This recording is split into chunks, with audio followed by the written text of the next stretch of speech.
This is Laurie Sports Rhetoric. I'm Daimon. I'm Nathan. And today we are continuing our series talking about the NFL teams off. We're going to complete the AFC East by doing the New England Patriots. The New England Patriots in 2021 went 10-7. They were second in the AFC East. They lost the wild card to the Bills, who were first in the AFC East. Their offense was 15th ranked in yards, 6th ranked in points.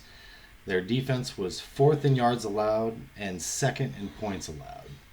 I actually was very surprised that their defense was as good as it was. To be honest with you, overall stats, I think I was actually surprised overall in the stats. So. Well, Belichick's background is defense. You forget that sometimes because of what Brady and the offense has done over the years. Yeah. But Belichick is a defensive guy. Yeah, I mean those really good. That's really good. Like I said, I am shocked by that. So, GM is Matt Groh. He is new. Is that correct? Yeah, he's a new GM. I believe he came up. He started as a scout with them. Oh, that's right. His brother is a assistant coach on the Giants, and his dad Al Groh was longtime coach, both in college and the pros. And really, it's actually just Bill Belichick. But yeah, it's Bill Belichick. Yeah, I mean, Bill Belichick makes the decisions. And then Mike Groh goes, I hope that worked so that I don't look bad. All right. So head coach is the hoodie or Palpatine, either way.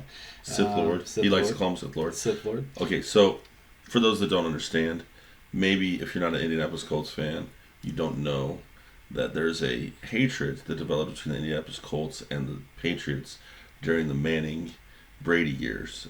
It has to do with the fact that Manning was supposed to bring multiple Super Bowls, and they single-handedly were stopped because of the Patriots from doing so. It's ridiculous. A lot of tears in the beers for this guy over the years, and all of that was because of Belichick and Brady. Yeah. Now that Brady's moved on, it's the sole source of his angst and anger is towards the hoodie, Emperor Palpatine, the Sith Lord. And then I don't even hate Tom Brady at all. So that's yeah. And then the fact that he does what he does makes it seem like maybe he is the hoodie. We'll get into that as this continues. Yeah, 21 years that he's been the head coach, 290 wins, 143 losses. Really good stats. I mean, really, honestly, one of the best coaches ever. So, how many rings? Yeah, like 6 or isn't it? Yeah, a lot. 6. I think 6 is right. Yeah, I think 6, right. So yeah. Anyways, he's on the hot, or he's not on the hot seat. He's safe, right? We feel good if we're New England Patriots for our coach. I mean, I cannot imagine a scenario where Bill Belichick doesn't decide when it's time to move on from the Patriots. I can't see Robert Kraft saying, "Bill, it's time for you to move on." Now, had Brady said that he wanted Bill to move on, and maybe Robert Kraft loves him some Tom Brady. But not in this situation. Maybe, but since Brady decided to move on, I think Belichick's there, and I mean, like this last season kind of showed that. I think more than anything, like there was some questions, a little crack in the armor after Brady left, but then he dressed his guy Mac Jones, and looks like it's time to let's go some more. Yeah, I have to agree. I think that I didn't think that they would be as good as quick, but it is one of those teams where no matter what, you just feel like until evidence shows otherwise, they know how to build a team. They know how to draft their players. They know how to find the people that they want to plug in better than almost anybody in the entire league. You know what I mean? And I think get the most out of guys. Both effort and scheme fit wise. Sure. Like, I mean, that's something I'm sure we'll talk about here as we go on. They just, whether it's Belichick or whoever it is, it certainly seems like it's Belichick. Understanding this guy's going to fit my scheme, and I'm going to get him to play the best he's ever played. And to do that with dozens and dozens of guys to where they're not as good before they get there, they're not as good when they leave. It just doesn't matter. And it doesn't matter how many stars he lets walk on or how many the turnover at any position. They just always continue to seem to have a solid if not great defense and a solid if not great offense, and it just doesn't matter who the personnel are. Yeah. All right, their free agent additions are Ty Montgomery. He's a wide receiver out of New Orleans. I mean, they need wide receiver. I mean, they constantly are going through a flow of them. You know what I mean? So yeah, and I think he fits the Patrick mold. He's got enough speed that he can run some outside routes. He's quick and shifty, so he can run those slot routes. He even can do some out of the backfield if you need him to. He did that for the Packers at the beginning of this year, if I remember right. And then Jabril Peppers, safety out of the Giants. I like Jabril Peppers. I think that's a good player. This is your classic Patriots guy. Sure. Ton of hype. Didn't necessarily live up to that hype with the Giants. Still solid. He'll probably come in and be an All-Pro for the next 5 years. I mean, I believe that too. I think that's right. I think that's right. All right, Tyron Mitchell, cornerback out of Houston. I really don't actually know a bunch about Terrence Mitchell, but I'm sure that he's a Patriots guy. He's a corner, so he'll play good for them. He's from Houston. He's from Houston. He's a corner. Right. So in like 4 years, he'll get a $90 million contract from somebody else, and then he'll stink again. All right. Free agents losses. J.C. Jackson, cornerback. I think this is one of the biggest losses of any team, but I feel like I feel like he's going to be just as good for the Chargers as he was for the Patriots. I think that. I mean, I hope so. No, I think so. I hope so. I think so. But we do have history to tell us that corners come and go in New England, quarterbacks come and go in New England. Yeah. Linebackers come and go in New England. Defensive linemen come and go in New England. And they can be stars in New England and get paid a whole lot of money elsewhere and not be stars anymore. Yeah, there's players that do good other places too. There are. Look, I mean, yeah. But I think J.C. Jackson has a high skill set. So, he looks extremely talented. So personally, I think that is a loss. I think it is a significant loss to them. But again, I mean, I do understand what you're saying. I mean, they always get play out of lesser people. I just don't think he's going to be one of these situations where he doesn't play well going forward to another team. I believe that he's got that skill set, in my opinion. Ted Karras, center from Cincinnati to Cincinnati is where he went. He was a good offensive lineman. I don't know if he's a great offensive lineman, a good solid offensive lineman. They go through those linemen. Yeah, it's just like everything else. They tend to go through them. Although it's hard to argue their method too. I think that's the one area that they have actually gotten hurt is at times. Even during when Brady was like a couple of those tougher years for Brady was because they kind of let the offensive line get a little too loose. So the offensive line might be the one area where they're not as good at just plugging and playing as they are the other places. But I also don't think they typically have like one of the top 10 offensive lines in the league. They're usually like middle of the pack, and that's good enough. And that's good enough for them, yeah. Brandon Bolden, running back, left to go to Vegas. Gunnar Olszewski went to wide receiver, went to Pitt. I know Gunner's good at special teams, if I'm correct. Right? Is he a gunner on special teams? I don't know. Sorry, couldn't help it. Yeah. Couldn't help it. Anyways, then Kyle Van Noy, obviously a little bit older. I was surprised first off that the Dolphins let him go, that he went back to the Patriots. But I'm really not surprised that the Patriots let him go, just because that's what they do. He went to the Chargers, so. While I think they lost a good player, it's the same thing, same note every time. They can replace these players, so they know how to do it in their system. So, but I like Kyle Van Noy too. So, okay, and then and then Brandon King and Jacob Johnson. Jacob Johnson, fullback. Nobody cares. I'm sorry, nobody cares about fullback. Brandon King, free safety, came to us. He's just kind of a depth player, anyways. So, okay. Did they pick up any free agents? Yeah, we talked about that. That was the additions. Ty Montgomery. Oh, that's right. Oh, okay. All right. Patriots draft.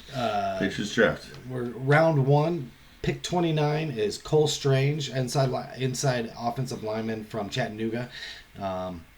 Strange. It's a reach. It's a reach. But it's Bill Belichick, and he don't care. Well, again, and the guy will probably end up being an All-Pro. It's his players, man. He knows what he's wanting. He reached. He knows what he's wanting. He reached in everybody else's opinion. He didn't reach in his. I guarantee it. That's true. So, I think, and there's already talk about him being, showing up and being good in camp and stuff like that. Of course there is.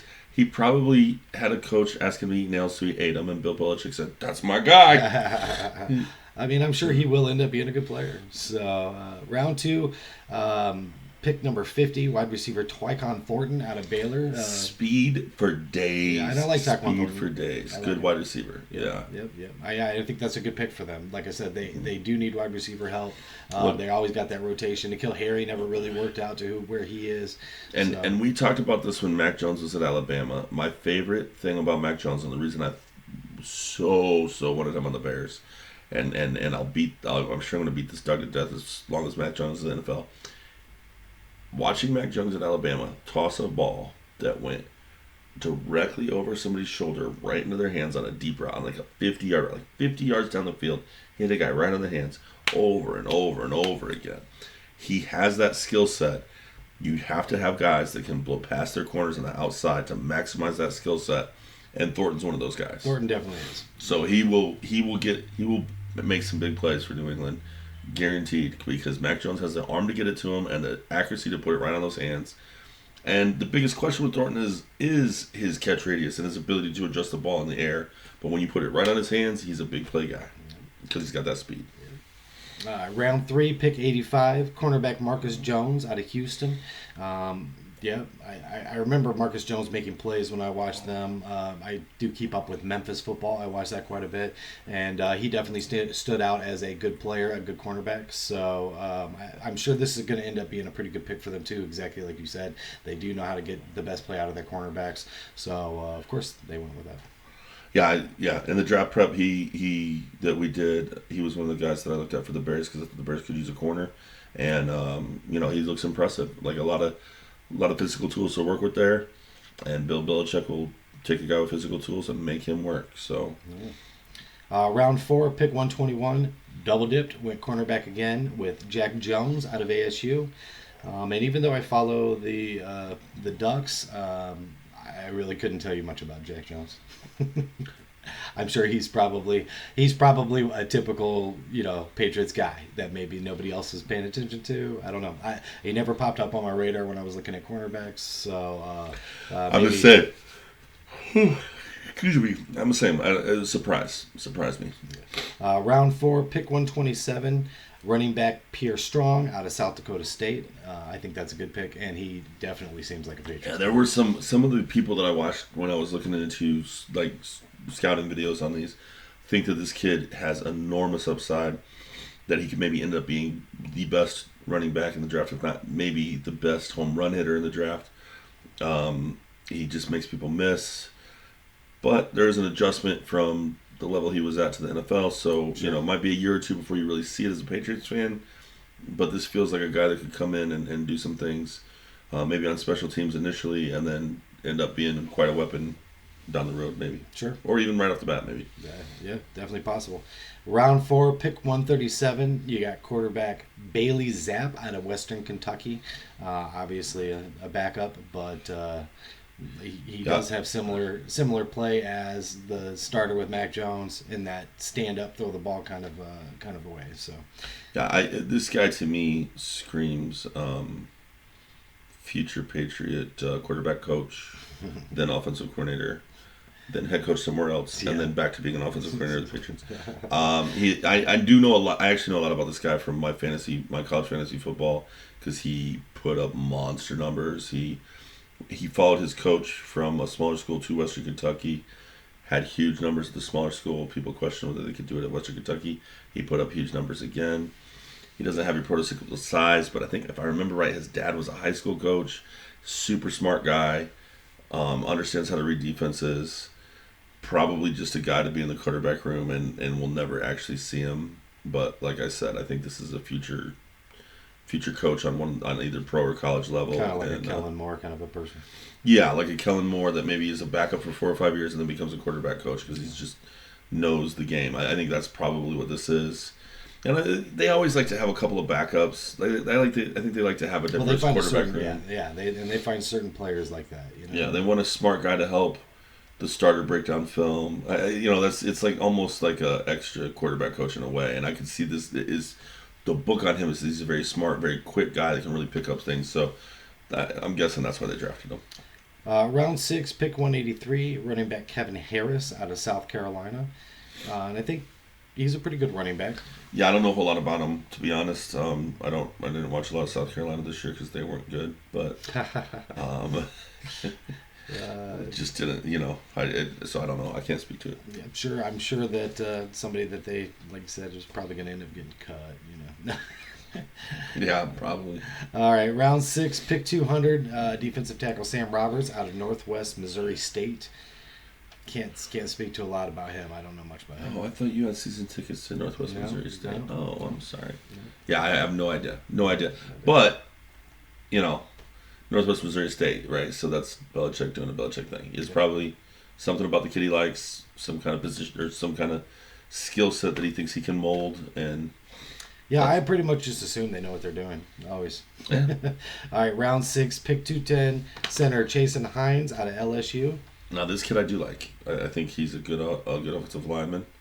In fact, on my draft board, I had Chasen Hines ahead of their first-round pick. Cole Strange? Cole Strange, I think so. Really? I think so. Okay. I think I did. Or right around the same area anyway. So I think he might be a steal where he drafted, maybe a reach on. But you put together, you got a couple of good offensive linemen to be the next group because that's what the Patriots do, right? Yeah. And maybe they won't start this year, but that's the Patriots just always have the next group ready, always have a plan to retool because New England retools, they don't rebuild. Round 7, pick 245, we got offensive tackle Andrew Stiber out of Michigan. Another body to throw at the offensive line. Another body to throw at the offensive line. So, yeah, I mean, I would have to say that all in all perspective of the Patriots this year was, in my opinion, I was impressed with how well that they did because, honestly, I didn't have them as high. Of course, Daimon did like Mac Jones going in last year.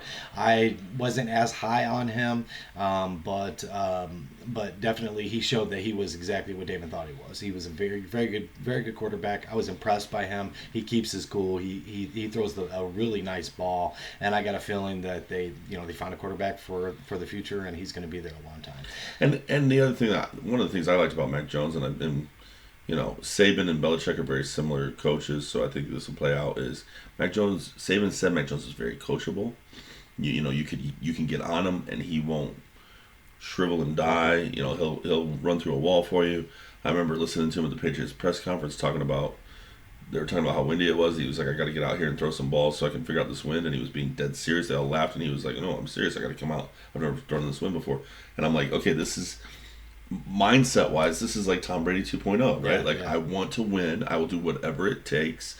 It allows Belichick to be able to scream at the starting quarterback the way he did at Brady. And who are you if you're a second string offensive lineman that's going to get mad that Belichick's screaming at you if he's screaming at the star quarterback? I think that was part of the success that Brady and Belichick had together. Mac Jones, we're seeing, I think we'll see that same kind of success eventually. But like we've talked about earlier in these videos, and we'll be talking about all summer long in the other videos that we'll do, that AFC is loaded. So New England can be good and still not even make the playoffs because that is a loaded conference. And the Bills are really good. Really good luck winning that division. I don't care how good you are. Yeah. And then we also talked about, hey, if Tua can show up for the Dolphins, then who knows what the Dolphins can do because they got a lot of talent outside of that quarterback. Well, I say, hey, look, there's a ton of teams out there that you just never ever feel like they're going to be a threat. It doesn't matter how many people they add to your team. The Patriots, I think, are just the complete opposite. And while they did have a down year, yes, it seems like they bounce back real quick. And so who knows? I mean, you can't, even as good as the Bills are, perhaps the Patriots step up and compete in that sense too as well. So I mean, if Mac Jones takes another step forward, yeah, and gets that much closer to Brady, then yeah, I think it's hard to discount what Belichick's done over the years. It is. It's hard to just say he can't do this.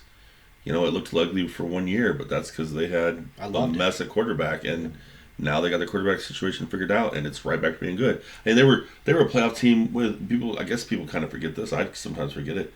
Even before Brady was Brady, when they had Drew Bledsoe, they were a playoff team there. Yeah, I don't forget that. So it's he gets it done. You got to give it up to him. We can joke and call him the hoodie and call him Sith Lord because he seems like Yeah, if you want something to happen, it It happens. seems like he has control over people. And you can look. I mean, it's really just respect Yeah, because he has gotten it done, and yeah. whether they were bending the rules or not at times, it doesn't. They get caught doing this, they stop doing it, they continue to win. They get caught doing that, so it's this And we is. lost that game. We lost that game by like 40 points. It's obvious because the ball was deflated at the second half. Yeah, I think of the game. bigger issue was the week before. Like if they were doing the same thing. Anyway, we're not gonna get into that. Yeah. That's a different story, different topic. That doesn't really matter because It's even when they it was fun to jump on them at that time. Like, oh look, they can only win because they cheated, and then they proceeded to just keep winning even without doing that stuff. And that's the point. It's Belichick, and as long as Belichick's there, I'm going to say there's a decent chance that they're going to be a playoff team, and there's a somewhat of a chance that they're going to win a Super Bowl because he just is that good of a coach, and you have to give it to him. All right. Well, thank you for giving us a watch. If you got anything out of this video, give us a like, give us a subscribe. Please comment if you have anything to say. If you have other nicknames for Bill Belichick that fall in line with the hoodie or Emperor Palpatine, we'd love to hear him. He would love to add more to his repertoire. Absolutely. So hit us up in the comments, or if you have any, anything to say about our video or questions about our previous videos, just throw those in the comments too. All right. Thank you for giving us a watch, and we look forward to seeing you next time.